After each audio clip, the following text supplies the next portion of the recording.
what is online marketing and what is the best way to do it?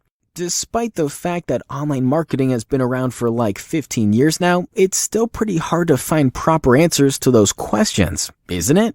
Some people will tell you that online marketing is just about having a nice website. And these days, such websites also need to be responsive. In other words, optimized for mobile devices.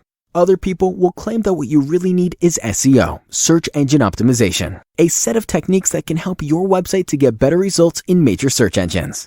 Go PPC, you will also hear, advising you to invest in pay-per-click campaigns to support the search results. And who hasn't heard about social media yet? There is an opinion that the only marketing you need is your online presence and content creation on the major social networks. So who's actually right? Well, in fact, none of those statements are entirely correct, since what you really need is a strategy, an essential document which defines how to interconnect all of the marketing channels to work together in a perfect synergy. Because that's the only way how to reach your goals, improve your business effectively, and save your money. And who can help you with that? Well, we can. We will analyze your current business state, carefully prepare a custom marketing strategy exactly for your needs, and finally help you manage all the channels of your marketing mix. So stop wasting your money on bad decisions. Contact us and let us help you today.